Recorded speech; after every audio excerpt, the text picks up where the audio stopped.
ഞാൻ ഈ പറയുന്ന ഓരോ കാര്യങ്ങളും ഞാൻ ആണയിട്ട് പറയുകയാണ്. 100% സത്യമാണ്. സ്വാമി അയ്യപ്പനാണ്, മഹാത്മാഗാന്ധിയാണ്, എനിക്ക് 2 മക്കളുണ്ട്, യാഗം ചെയ്തു. അവരാണ് ഈ പറയുന്ന ഓരോ കാര്യവും സത്യമാണ്. ഒന്നാമത്തെ എൻ്റെ ബോധ്യം, നമുക്കൊരിക്കലും കള്ളത്തെ കള്ളം കൊണ്ട് ജയിക്കാൻ കഴിയില്ല, കള്ളത്തെ സത്യം കൊണ്ടേ ജയിക്കാൻ കഴിയും. ഇരുട്ടിനെ ഇരുട്ടുകൊണ്ട് തോൽപ്പിക്കാൻ കഴിയില്ല, വെളിച്ചം കൊണ്ടേ തോൽപ്പിക്കാൻ കഴിയില്ല. വെറുപ്പിനെ വെറുപ്പ് കൊണ്ടല്ല, ബഹുമാനവും സ്നേഹം കൊണ്ട് മാത്രമേ ചെയ്യാൻ കഴിയൂ.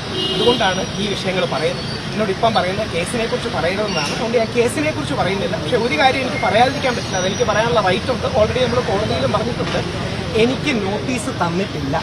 എനിക്ക് നോട്ടീസ് തന്നാണ് അറസ്റ്റ് ചെയ്തതെന്നാണ് നമ്മുടെ പ്രോസിക്യൂഷൻ അടക്കം കോടതിയിൽ പറഞ്ഞത്. നിങ്ങൾക്കിത് അന്വേഷിക്കാവുന്ന കാര്യമാണ്. ഇനി കേസിനെ കുറിച്ചല്ല, എനിക്ക് കേസിനെ കുറിച്ച് 2 കാര്യങ്ങളുണ്ട്. കേസിനെ കുറിച്ച് പറയരുതെന്നുള്ളതുകൊണ്ട് പറയുന്നില്ല. പക്ഷേ ഈ വ്യാഴാഴ്ച നടന്ന ഒരു കാര്യം എനിക്ക് എന്തായാലും പറയാം. ഈ വ്യാഴാഴ്ച ജാമ്യം കിട്ടേണ്ടതായിരുന്നു. അപ്പോൾ അവിടെ അഡ്വക്കേറ്റ് കയറി ഓപ്പൺ കോടതിയിൽ അടുത്ത കള്ളം പറഞ്ഞു, പോലീസ് റിപ്പോർട്ട് കിട്ടിയില്ല. നിങ്ങൾക്ക് പോലീസിലൊക്കെ ബന്ധമുള്ളതല്ലേ അന്വേഷിക്കാം. പോലീസ് ഓൾറെഡി റിപ്പോർട്ട് കൊടുത്തിരുന്നു. എന്റെ ഫ്രണ്ടിലിരുന്ന ഇറിറ്റേറ്റഡ് ആയ പോലീസുകാർ അവിടെ വിളിച്ചു ചോദിച്ചു, നിങ്ങൾ എന്താ ഇങ്ങനെ പറഞ്ഞതെന്ന്. അതായത് എനിക്ക് ജാമ്യം നിഷേധിക്കാനായി. സിമ്പിളായിട്ട് പറഞ്ഞാൽ ഇലക്ഷൻ കഴിയുന്നത് വരെ എങ്ങനെയെങ്കിലും എന്നെ അകത്തിടണം, ഇത്ര മാത്രമേ ഉള്ളൂ കാര്യം. അതിന്റെ കാര്യമെന്ന് പറഞ്ഞാൽ ശബരിമല സ്വർണ്ണക്കൊള്ളയ്ക്ക് ബദലായിട്ട് സ്ത്രീപീഡനം, രാഹുൽ മാങ്കൂട്ടത്തിൽ തുടങ്ങിയ വിഷയങ്ങളാണ് ബഹുമാനപ്പെട്ട മുഖ്യമന്ത്രി അടക്കം റേസ് ചെയ്യാൻ ആഗ്രഹിച്ചത്. ഞാൻ വെളിയിലുണ്ടെങ്കിൽ സാമൂഹ്യ മാധ്യമങ്ങളിലടക്കം അതിനെതിരെ ശക്തമായി ക്യാമ്പയിൻ ചെയ്യുമെന്ന് അദ്ദേഹത്തിന് അറിയാം. അതുകൊണ്ട് എങ്ങനെങ്കിലും ഇലക്ഷൻ കഴിയുന്നവരെ അറസ്റ്റ് ചെയ്തിടണമെന്ന് ആഗ്രഹമാണ്. ഇത് ശരിയാണോ എന്ന് നിങ്ങൾ ഓരോരുത്തരും ചിന്തിക്കണം. 2 പോയിന്റും കൂടെ. ആരോടും ഇതിൽ ദേഷ്യമില്ല, ആർക്കെതിരെയും പരാതിയില്ല. പക്ഷേ ഹൈക്കോടതിയിൽ ഈ കാര്യങ്ങൾ ചൂണ്ടിക്കാണിച്ച് എനിക്ക് നോട്ടീസ് കിട്ടിയില്ല, നോട്ടീസ് തന്നു എന്ന് കള്ളം പറഞ്ഞു തുടങ്ങിയ കാര്യങ്ങൾ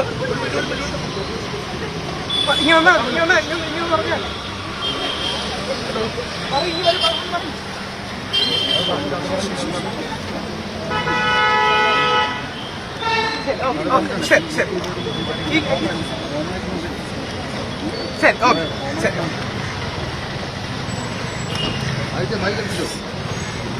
കരഞ്ഞുകൊണ്ട് ഭാര്യ പറയുകയാണ്, പോലീസ് സ്റ്റേഷനിൽ വന്ന് എന്റെ അമ്മ കരഞ്ഞുകൊണ്ട് പറഞ്ഞു, മോനെ നിർത്ത്, എന്തിനു വേണ്ടിയാണ് ഞാൻ ആ ഫൈറ്റ് ചെയ്യുന്നത്? ഈ സാധനത്തിന് വേണ്ടിയാണ്. എന്തുകൊണ്ടാണ് മെൻസ് കമ്മീഷന് വേണ്ടി ഫൈറ്റ് ചെയ്യുന്നത് എന്ന് പറഞ്ഞാൽ 16 ദിവസത്തോളം അങ്ങനെ വ്യാജപരാതിയാണെന്ന് എനിക്ക് പറയാമല്ലോ, കേസിനെ കുറിച്ചല്ല. ആ വ്യാജപരാതിയിൽ എന്നെ അറസ്റ്റ് ചെയ്ത് അകത്തിട്ടതാണ്. നിങ്ങളെ ആരെയും ഇതേപോലെ അറസ്റ്റ് ചെയ്താൻ സാധ്യതയില്ലേ? നമ്മുടെ മക്കളെ ഇതേപോലെ അറസ്റ്റ് ചെയ്താൻ സാധ്യതയില്ലേ? ആർക്ക് വേണമെങ്കിലും ഇങ്ങനൊരു കള്ളപ്പരാതി എടുത്തുകൂടെ? ഇനിയും വൈഫ് ഒന്ന് പറഞ്ഞുകൊണ്ടാണ് കൂടുതൽ പറയാത്തത്.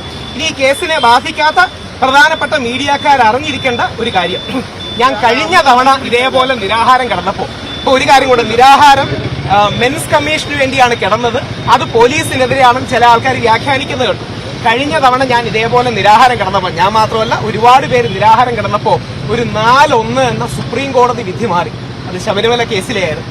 അന്ന് ഞങ്ങൾ വിശ്വാസികളുടെ പോരാട്ടം, എന്നെയാണ് ആദ്യമായിട്ട് അറസ്റ്റ് ചെയ്ത് ജയിലിൽ കൊണ്ടുപോകുന്നത്. ആദ്യം അറസ്റ്റ് ചെയ്യപ്പെടുന്നത് എന്റെ മുത്തശ്ശിയാണ്, പിന്നീട് അമ്മയാണ്, പിന്നീട് ഞാനും പ്രയാർ സാറുമാണ്. അന്ന് ഞങ്ങൾ നിരാഹാരം കിടന്ന് പോരാടിയപ്പോൾ ഒരു 4-1 സുപ്രീം കോടതി വിധി മാറി. ശരി, ഇതും കൂടെ പറഞ്ഞു നിർത്താം. ഇത് പിന്നെ ഇനി എന്താ അറിയോ, വീട്ടുകാരുടെ ആ സമ്മർദ്ദമാണ്, വീട്ടുകാരുടെ വിഷമം കൊണ്ട് മാത്രമാണ്. ആദ്യം തന്നെ ദീപയ്ക്ക്, അമ്മയ്ക്ക്, പ്രവീണിന്, നമ്മുടെ വീട്ടുകാർക്ക് എല്ലാം നന്ദി പറയണം. സംസാരിക്കുന്നില്ല, വേറൊരു കാര്യം, ഇതല്ല വേറൊരു കാര്യമാണ്. ശരി, ഇനി 2 കാര്യങ്ങൾ. ഈ കേസോട് യാതൊരു ബന്ധവുമില്ല. ഈ കേസ് സാർ പറയൂ സാർ, എളുപ്പം പറയണേ സാർ. കേസുമായിട്ട് ഒന്ന് ബന്ധപ്പെട്ട് പറയുന്നു. എന്താ കണ്ടീഷൻ?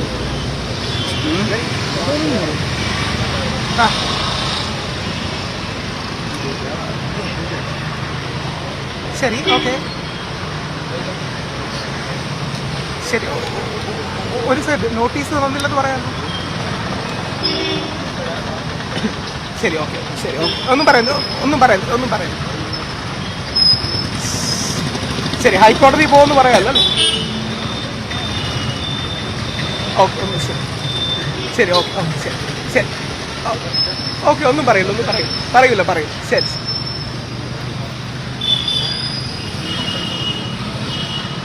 അത് ഇതുമായിട്ട് എന്ത് ബന്ധം സാർ?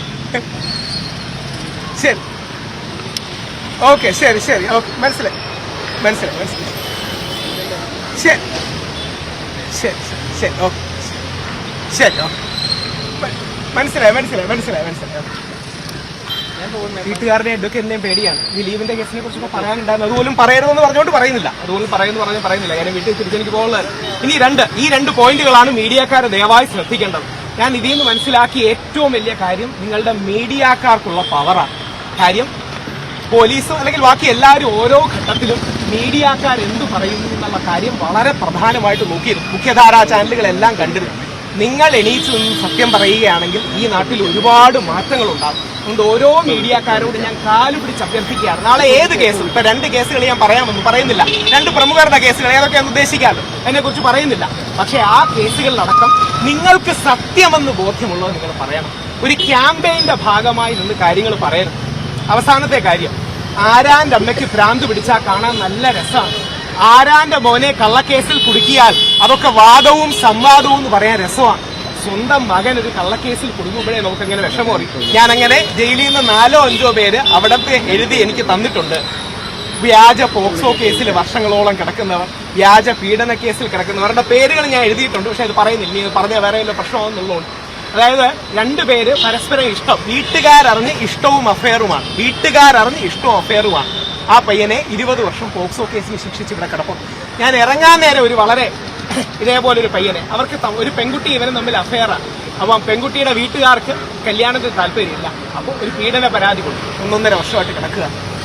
എത്ര പേരിങ്ങനെ കിടക്കുന്നുണ്ടെന്ന് നിങ്ങൾ മനസ്സിലാക്കണം. അതുകൊണ്ട് കേസിന്റെ ഡീറ്റെയിൽസിനെ കുറിച്ച് ഞാൻ ഒന്നും പറഞ്ഞിട്ടില്ല, ശ്രമിക്കണം. 2-3 കാര്യങ്ങൾ മാത്രം, 3 കാര്യങ്ങൾ സംഗ്രഹിക്കാം. 1, സത്യമില്ലാതെ നമ്മുടെ രാജ്യം നിലനിൽക്കില്ല. ദൈവത്തെ ഓർത്ത് നിങ്ങൾ മനസ്സിലാക്കണം, സത്യമില്ലാതെ ഈ രാജ്യം നിലനിൽക്കില്ല. ആർക്കും ആരെക്കുറിച്ചും കള്ളം പറയാവുന്ന വന്നാൽ നമ്മളെ കുടുക്കാൻ വളരെ എളുപ്പമാണ്. 2ാമത്തെ പോയിന്റ്, നിങ്ങൾ മീഡിയക്കാർ നിങ്ങളുടെ ശക്തി മനസ്സിലാക്കണം. നിങ്ങൾ പറയുന്നതിന്, ഞാൻ മീഡിയയിൽ 20 വർഷമായിട്ട് പ്രവർത്തിക്കുകയാണ്. പക്ഷെ എനിക്ക് ഇപ്പോഴാണ് മനസ്സിലായത് മീഡിയക്കാർക്ക് നമ്മുടെ ഈ നിയമ സംവിധാനത്തിൽ ഇത്രയും ബഹുമാനവും റെസ്പെക്റ്റും ഉണ്ട്. നിങ്ങൾ പറയുന്ന ഓരോ കാര്യങ്ങൾ അപ്പം തന്നെ ബാക്കിയുള്ളവർ ഡിസ്കസ് ചെയ്യും. അതുകൊണ്ടല്ല എന്റെ വീഡിയോയെ കുറിച്ച് പറഞ്ഞുകൂടെന്ന് പറഞ്ഞുകൊണ്ട് മാത്രമാണ് ഞാൻ ഒരു റിക്വസ്റ്റ് താങ്കളോട് പറയാം. ഒരു റിക്വസ്റ്റ്, വെറുതെ പോയി ഈ കേസിൽ എനിക്കിട്ട വകുപ്പുകൾ, അതായത് അത് ചെയ്തോന്ന് നിങ്ങൾ വെറുതെ ഒന്ന് നോക്കുക. അല്ല, ഇനി ഒരു കാര്യം ഞാൻ ചേട്ടനോട് തിരിച്ചു പോയി, എന്തായാലും ഈ കേസ് നോക്കി കാണുക, ഞാൻ എന്തെങ്കിലും ഐഡന്റിറ്റി ഡിസ്ക്ലോസ് ചെയ്യും. ശരി, അത് പറയുന്നില്ല. അല്ല, ഞാൻ ഒന്ന് ആലോചിച്ച് നോക്കുക, എനിക്കെതിരെ അല്ല, ശരി നിർത്തുക, ശരി നിർത്തുകയാണ്. ഒറ്റ കാര്യം പറഞ്ഞുകൊണ്ട് ഓർക്കണം, പച്ചക്കള്ളമാണ് എനിക്കെതിരെ പറഞ്ഞത്. അത് പച്ചക്കള്ളമാണെന്ന് പറയാനുള്ള സ്വാതന്ത്ര്യം പോലും ഇല്ല. കാര്യം അങ്ങനെ പറഞ്ഞു കഴിഞ്ഞാൽ ജാമ്യം ക്യാൻസൽ ആവുമെന്നാണ് വീട്ടുകാർ പറയുന്നത്. പച്ചക്കള്ളമാണ് എനിക്കെതിരെ പറഞ്ഞത്, അത് പറയാമല്ലോ. എന്താണെന്ന് ഡീറ്റെയിൽസ് പറയുന്നില്ല. ഇനി അത് കൊടുക്കുമ്പോൾ അങ്ങനെ ആർക്കെതിരെയും പറഞ്ഞു എന്ന് പറഞ്ഞു കൊടുക്കരുത്. പച്ചക്കള്ളമാണ് എനിക്കെതിരെ പറഞ്ഞത്. പച്ചക്കള്ളം എന്ന് പറഞ്ഞാൽ എവിഡന്റ് ആയ, കണ്ണിന്റെ മുമ്പിലുള്ള പച്ചക്കള്ളങ്ങളാണ് പറഞ്ഞത്. ആ പച്ചക്കള്ളമാണെന്ന് പറയാൻ എനിക്ക് സ്വാതന്ത്ര്യമില്ല. കാര്യം വീണ്ടും എന്നെ അറസ്റ്റ് ചെയ്ത് ജയിലിലിടുന്നു. അപ്പം ഇതും കൂടെ പറഞ്ഞ് അവസാനിപ്പിക്കാം. ഇതുമായിട്ട് ബന്ധമുള്ളതല്ല.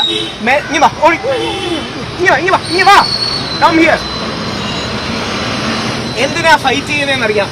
നാളെ ഇവനെ പോലുള്ള നമ്മുടെ ആൺകുട്ടികൾ വളർന്നു വരുമ്പോൾ അവരെ കള്ളക്കേസിൽ കുടുക്കി അറസ്റ്റ് ചെയ്യരുത്. നിങ്ങളുടെ മകനെ അറസ്റ്റ് ചെയ്യരുത്, നിങ്ങളുടെ സഹോദരനെ അറസ്റ്റ് ചെയ്യരുത്. നമ്മുടെ അച്ഛനെയും നമ്മുടെ സഹോദരനെയും നമ്മുടെ മക്കളെയും കള്ളക്കേസിൽ കുടുക്കി അറസ്റ്റ് ചെയ്യരുത്. ഇനിയോ ഞാൻ 16 ദിവസം കിടന്നു, അത് പറയാലോ. ഞാൻ 16 ദിവസം കിടന്നു, വേറെ ചില ആൾക്കാർ 80 ദിവസം കിടന്നു. ഉമ്മൻചാണ്ടി സാറിന് നീതി കിട്ടാത്ത, സൂപ്പർ സ്റ്റാറുകളോടൊപ്പം നിൽക്കുന്ന ചില ആൾക്കാർക്ക് നീതി കിട്ടാത്ത, നിവിൻ പോളിക്ക് നീതി കിട്ടാത്ത ഈ നാട്ടിൽ നമ്മുടെ മക്കൾക്ക് എന്തെങ്കിലും നീതി കിട്ടും?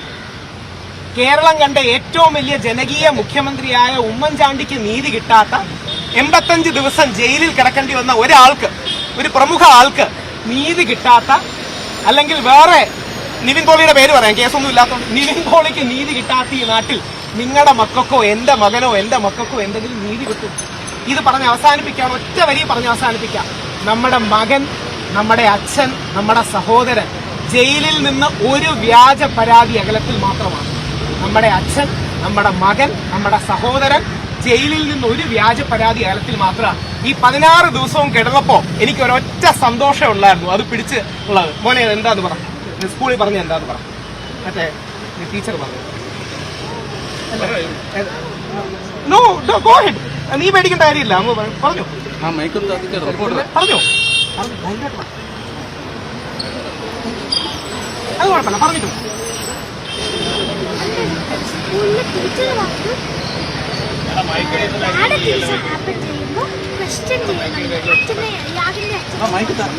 അതായത് മോൻ സ്കൂളിൽ പഠിച്ചപ്പോ ഞാൻ 4 ദിവസം വെള്ളം കുടിക്കാതെ കിടന്നു. 4 ദിവസം വെള്ളം കുടിക്കാതെ കിടന്നു. അതിനുശേഷം ഡോക്ടർ വന്ന് പറഞ്ഞു കിഡ്നി അടക്കമുള്ള ചീത്തയാവും. എന്റെ 2 മക്കളെ ഓർത്താണ് നിർത്തിയത്.